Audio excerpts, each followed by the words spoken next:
On behalf of the Department of Ancient Scripture at Brigham Young University, it's my privilege to welcome each of you to this roundtable discussion of the Book of Mormon. Today I'm very happy to be joined by three of my most treasured colleagues. I'll introduce them to you.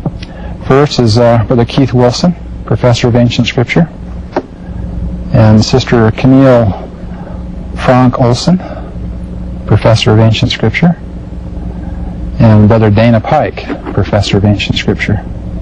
And my name is Daniel Judd, and we're very happy to be with each of you today. Well, my friends, we have 1 Nephi chapters 13 through 15 we have before us at this time.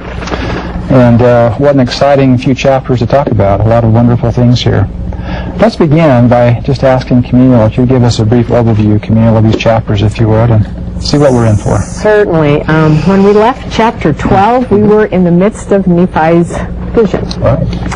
And chapters 13 through 15 is a continuation of that, not only in length here in the passages of Scripture, but chronologically it appears to be following along, where we see emergence of a great and abominable church, but also restoration, all the way up down to restoration of the gospel. We see challenges with corruption of Scripture, and the value of both the Bible and the Book of Mormon comes up through here. What will help us to remain true to the Church of the Lamb rather than turning to the Church of the Devil. So not only seeing within the vision and some of the images of Lehi's dream that Nephi becomes more acquainted with, but seeing how it fits into even our world today. So it's really, in many ways, kind of a preparation to help us understand the need for a restoration as well here in chapter 13. Yeah. So the vision that Nephi records is in chapters 11 through 14, and then 15, which we hopefully will get to, recounts how he then began to teach these things to his brothers, and some of the interaction he had with his family following the conclusion of the vision. And there's some interesting things there. So, and if you pick up on this dominant theme, you can still put the tree of life into this portion of the vision and see how people have wandered from that, and how the forces and the battle that will be going on for people associating or coming to this journey of coming to Christ. Right. Well, let's just start reading these first few verses here, and maybe y'all could do that if that would be all right. 1 Nephi chapter 13, verses 1 and 2. And it came to pass that the angel spake unto me, of course the me is Nephi here, saying, Look. And I looked, and beheld many nations and kingdoms. And the angel said unto me, What beholdest thou? And I said, I behold many nations and kingdoms. So again, the questioning process here by the angel, I think we talked about that last time we did this discussion, but the importance of the angel asking questions of Nephi, to allow him to use his agency in being a part of this revelatory process. And then, of course, the answer, and he said unto me, talking about the nations and kingdoms, These are the nations and kingdoms of the Gentiles. Now, can we be specific about this and understand who these nations and kingdoms are of the Gentiles? Do we know about their identity? Well, the focus at this point seems to be on nations and kingdoms that are part of the Mediterranean world following the mission of Christ. And by the time we get to chapter 14, it clearly has gone well beyond that. But when he says in verse 4, I saw among the nations of the Gentiles the formation of a great church, formation of a church that's most abominable. In verse 5, verse 6, he refers to it as the great and abominable church, that the devil was the founder of it. At this point, Nephi seems to be talking more historically, following the mission of the apostles in the old world, as we call it, and the apostasy that took place, and the struggle to define, once there were no longer priesthood key-holding apostles, directors of the Lord's church on earth, to define what the doctrine was, what the policy and practice of the Christian church as it continued on. It's I think, best understood in that historical setting that what Nephi is seeing here. Is that something you'd agree with? Yeah. Now, let's make sure and define those Gentiles, because the Book of Mormon treats the phrase Gentiles a little different than Jew and Gentile. Right. It's important to define the two. So it's almost like this is in that time period of when the gospel went forth to the Gentiles, as Christ kind of said, "Go ye now into all the world."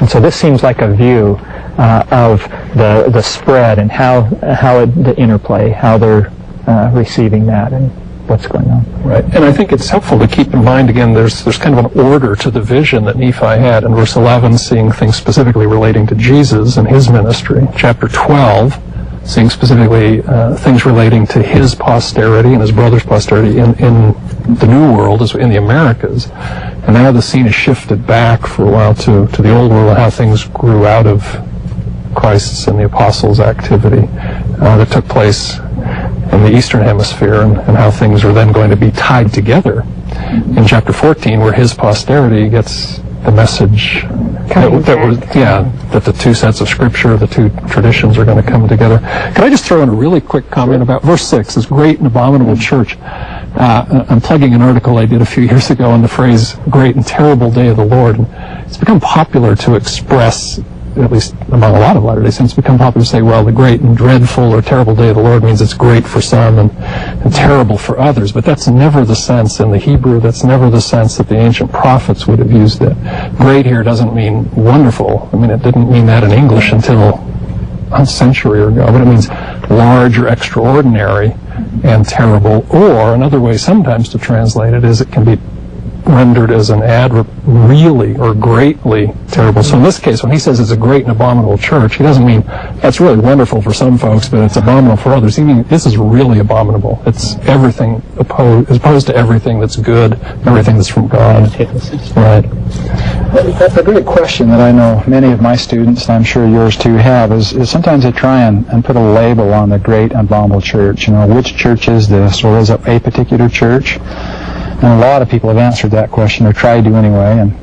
But especially as you start to try to fit it in that kind of historical context, there is a temptation to want to put a specific label. The descriptive title, A Great Church.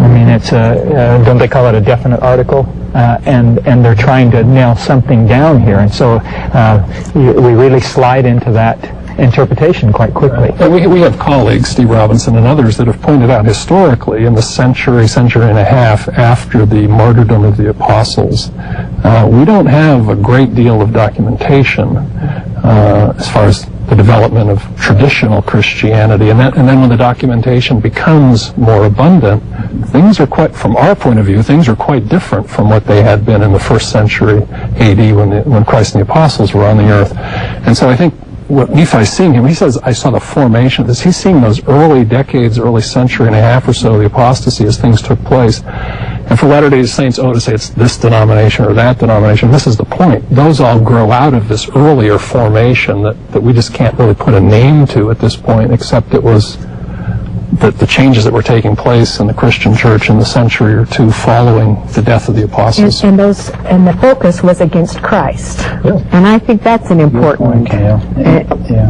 You look at the different desires and what the great and abominable church valued. Gold and silver, verse 7. These expensive fineries, immorality. And verse 9, the praise of the world. For the praise of the world they do destroy the saints of God. That's their desire. That tells you something of who it is not as well. Right.